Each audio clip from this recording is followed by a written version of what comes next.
আসসালামু আলাইকুম রহমতুল্লাহি ওয়া বারাকাতুহু।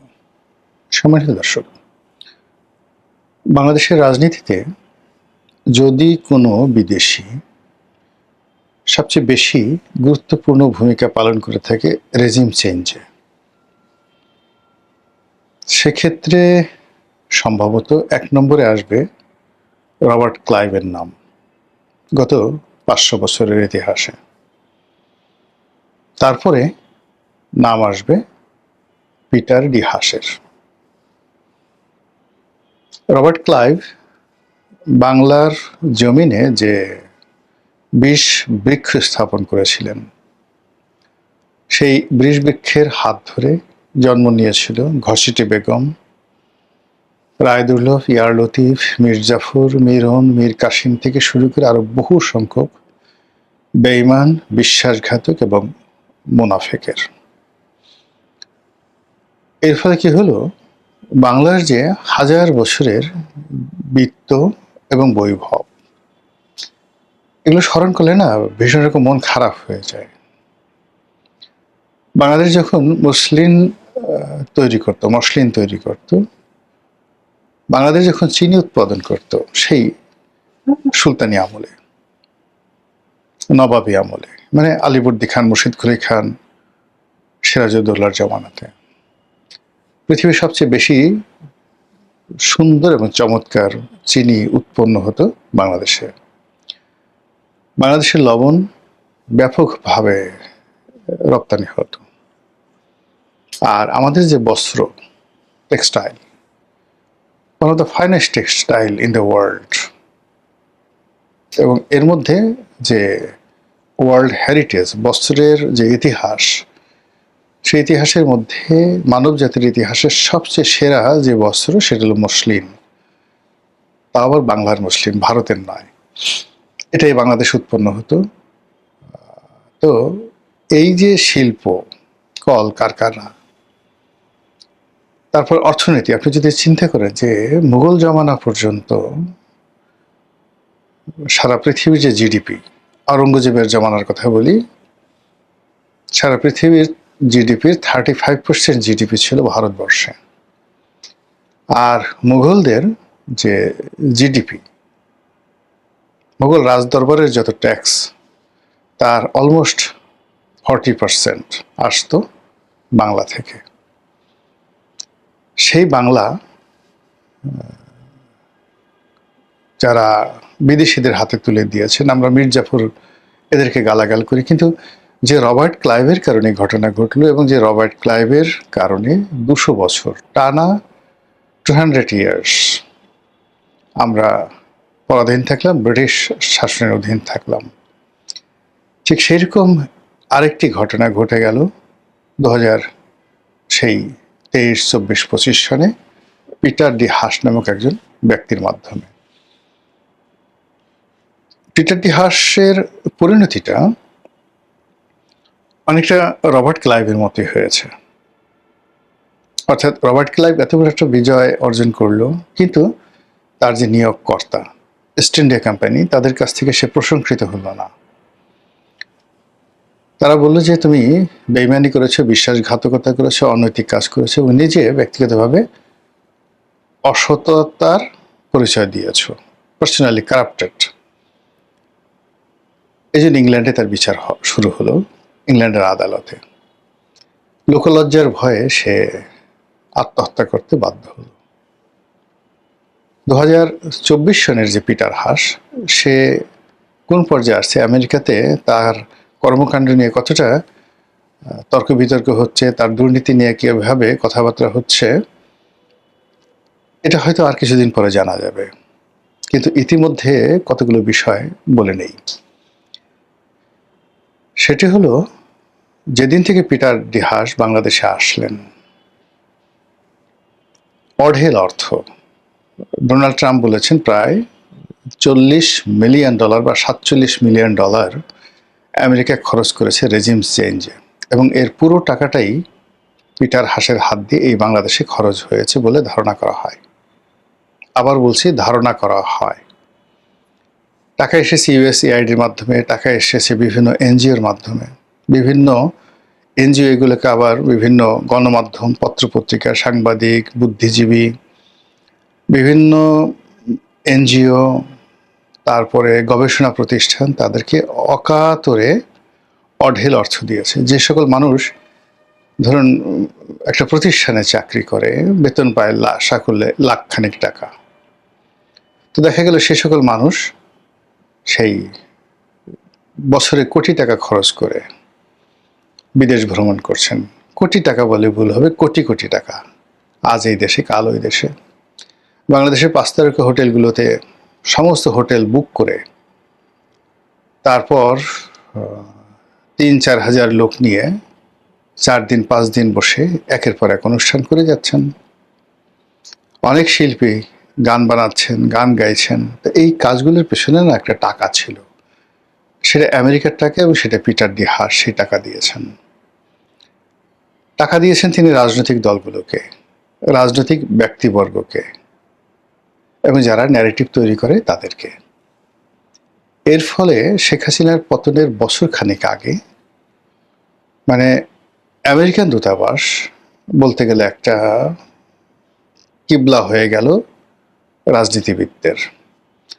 ওখানে যেতে হবে, ওখানে খেতে হবে, পিটার ডি হাসের সঙ্গে ছবি তুলতে হবে।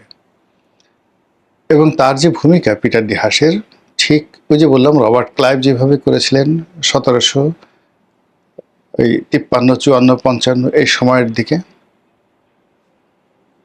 তো একই 2022, 23, 24 সনে এই পুরো সময়টাতে পিটার ডি হাস প্রায় একই ভূমিকা পালন করেছেন।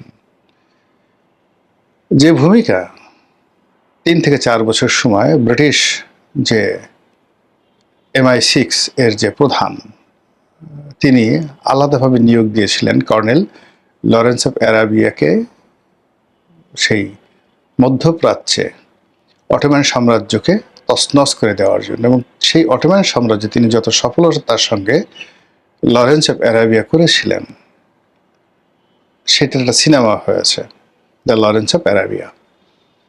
তো সেইরকমভাবে এই যুগের যে পিটার হাস, সেই পিটার হাসও ওইরকম একটা ওয়েব তৈরি করে ফেলেছিলেন 2023, 24, 25 সনে, 24 সনে। ফলে কি হলো, সবাই তার কাছে ছুটছেন। এবং একটা অনুষ্ঠানে, মানে আমি যেহেতু তখন আওয়ামী লীগ করি না, বিএনপি করি, তখন টেলিভিশনে গিয়ে বিএনপির ব্যাপারে কথা বলতে হতো। আওয়ামী লীগের লোকজন খোঁটা দিতেন যে এই তোমরা বা আপনারা কি করতে পারবেন, আপনাদের তো সর্বোচ্চ ক্ষমতা পিটার ডি হাস, এর বাইরে তো আপনারা যেতে পারেন না, আপনাদের আর কোনো ক্ষমতা নেই, আর কোনো উৎস নেই।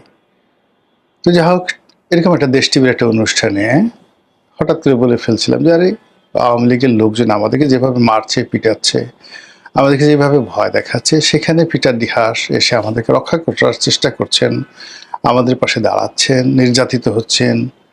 তো সেক্ষেত্রে আমরা যে এখনো তাকে আব্বা ডাকিনি, এটি তো ভাগ্যের ব্যাপার। আব্বা ডাকলে আপনারা কি করতেন? এটা ভীষণ রকম একটা মর্মান্তিক স্যাটায়ার ছিল। কথা বলতে বলতে আমি নিজে প্রচণ্ড হেসেছিলাম। আমি টেলিভিশনে সাধারণত হাসি না, কিন্তু সেদিন প্রচণ্ড হেসেছিলাম। আর আমার সঙ্গে যারা অতিথি ছিলেন, উপস্থাপিকা ছিলেন, সে যে কি একটা বিশ্রী হাসার একটা অবস্থা, টেলিভিশনে এরকম কোনো দৃশ্য আমি কখনো দেখিনি। যাই হোক, সেই পিটার ডি হাস সফল বিপ্লবের পর তিনি বিপ্লবের সময়টাতেই তিনি যে কাজটি করলেন, আপনাদের মনে আছে যে তিনি একদিকে শেখ হাসিনার পতনের জন্য তার প্রতিপক্ষ সবার সঙ্গে বৈঠক করছেন, আর অন্যদিকে শেখ হাসিনাকে চাপে রাখার জন্য সেই বিমান বোয়িং কোম্পানির যে ঊর্ধ্বতন কর্মকর্তা তাদেরকে নিয়ে তিনি বিমানের বোর্ড অফ ডিরেক্টরসের সঙ্গে দেখা করেছেন, যাতে ব্যবসাটা পাওয়া যায়। এবং দেখুন, যে ব্যবসাটা শেখ হাসিনা দেননি, এই পিটার ডি হাস যে ব্যবসাটা নিয়ে এসেছিল, সেই ব্যবসাটা শেখ হাসিনা দেননি। যদি দিতেন হয়তো ভিন্ন ইতিহাস হতো। সেই ব্যবসাটা কিন্তু ইউনূস সাহেব দিয়েছেন, প্রাথমিক চুক্তি করেছেন, আর চূড়ান্ত চুক্তি করেছেন জনাব তারেক রহমান আমেরিকান বোয়িং কোম্পানির সঙ্গে, যেটা শুরু হয়েছিল পিটার ডি হাসকে দিয়ে। পিটার ডি হাস যে তেল কোম্পানিতে এখন চাকরি করছেন, একজন মোবিল সম্ভবত, এই কোম্পানিটিকে সমুদ্র উপকূলে তেল এবং গ্যাস অনুসন্ধানের জন্য কাজ দিয়েতে আমেরিকার পক্ষ থেকে প্রচণ্ড প্রেশার ছিল, কিন্তু শেখ হাসিনা এদেরকে ঘুরিয়েছেন, কাজ দেননি। না, এরকম কোনো কোম্পানিকে দেওয়া যাবে না। এর কারণে আমরা ইতিপূর্বে শেভরনকে এক সিটে মার্কিন কোম্পানি দিয়ে ভীষণ রকম বিপদে পড়েছি।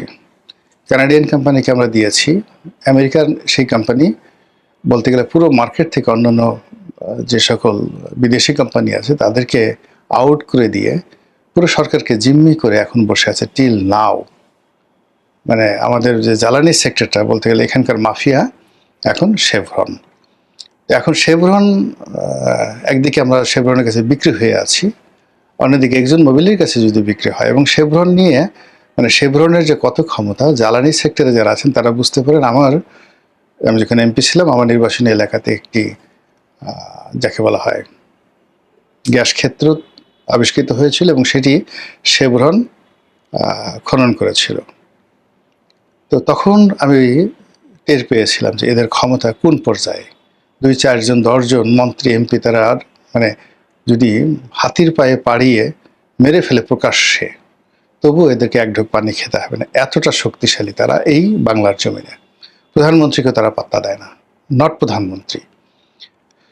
তো সেই শেভরনের মতো কোম্পানিকে নিয়ন্ত্রণ করা, তারপরে আবার শেভরনের ছোট ভাই একজন মোবিলকে কাজ না দেওয়া, বিভিন্ন কারণে শেখ হাসিনার সঙ্গে আসলে পিটার ডি হাসের যে খেলাধুলা, যে ইরানের সঙ্গে এখানে আমেরিকা করছে, একদিকে আক্রমণ করছে আর একদিকে বন্ধুত্ব করার চেষ্টা করছে। ইরান যেটা মেনে নেয়নি, ঠিক ইরানের মতো শেখ হাসিনাও একইভাবে পিটার ডি হাস এবং আমেরিকার এই দ্বৈত আচরণ সে মেনে নেয়নি, ফলে তাকে যেতে হয়েছে। তো যারা আসছে তাদের সঙ্গে পিটার ডি হাসের, বিশেষ করে ডক্টর মোহাম্মদ ইউনূসের জমানাতে তো তার ভীষণ ক্ষমতা ছিল। এই সরকার আমলে কয়েকবার তিনি আসছেন, এখন কোথায় আছেন আমি জানি না। তবে তিনি যা করে গেছেন, যে বিষ বাষ্প বাংলাদেশে তৈরি করে গেছেন, যে বিভেদ এবং বিসংবাদ তৈরি গেছেন, যে স্বাধীনতার উদিত সূর্যকে পরাধীনতার শৃঙ্খল দ্বারা তিনি ঢেকে দিয়েছেন, পরাধীনতার পর্দা দ্বারা তিনি ঢেকে দিয়েছেন, আর শৃঙ্খল দ্বারা তিনি বেঁধে রেখেছেন, সূর্য যেন উঠতে না পারে, সূর্যের আলো যেন আমরা, স্বাধীনতার আলো যেন আমরা না পাই। ফলে আমাদের স্বাধীনতার যে মহান মুক্তিযুদ্ধের 71 সনের যে গৌরবময় ইতিহাস, সেই ইতিহাস পিটার ডি হাসের কারণে এখন 47-এ চলে গেছে। আর কদিন পরে হয়তো আরও পিছনে চলে যাবে, আরও পিছনে চলে যাবে 1757 সনের 23শে জুন। বলবে এটি আমাদের স্বাধীনতা দিবস, ইংরেজরা এই দিন স্বৈরাচারী সিরাজউদ্দৌলার হাত থেকে রক্ষা করেছিল এবং রবার্ট ক্লাইভ আমাদের জাতির পিতা। এইরকম বেইমান তৈরি হতে আমাদের দেশে খুব বেশি সময় লাগবে না। আর বললাম যে পিটার ডি হাসকে জাতির কি বলবেন আপনি? এই যে পিটার ডি হাস বা পিটার ডি হাসের মতো অতীতে যারা ছিল, রবার্ট ক্লাইভ, একটু পড়ে দেখেন ইতিহাস। বারবার একই ঘটনা একইভাবে ঘটে। আমাদের দেশের বর্গীয় আন্দোলন, আমাদের দেশের বর্গীয় আক্রমণ, আমাদের দেশে যে ডাকাতদের উপদ্রব, পর্তুগিজ জলদস্যু থেকে শুরু করে যা কিছু 1757 সনের পরে এই বাংলায় আঘাত এনেছে, সবকিছুই ওই শুরু হয়েছিল পলাশীর যুদ্ধের পরাজয়ের মাধ্যমে। তা আমরা আসলে কি হারিয়েছি আর আমরা কি পেয়েছি, অথবা আমরা কি পরাজিত করেছি আর কি অর্জন করেছি, এটি যদি আপনাকে বুঝতে হয় তাহলে পিটার ডি হাসের অপারেশন 007 এটা বুঝতে হবে এবং তাকে মূল্যায়ন করতে হবে। তাহলে বুঝতে পারবেন যে এই যে আজকের যে ভিডিওটি করছি, আফটার 1 ইয়ার 2 ইয়ার আপনি বুঝতে পারবেন যে কত ধানে কত চাল। মহান আল্লাহ আমাদের সবাইকে হেদায়েত দান করুন এবং হেফাজত করুন। আসসালামু আলাইকুম ওয়া রাহমাতুল্লাহি ওয়া বারাকাতুহু।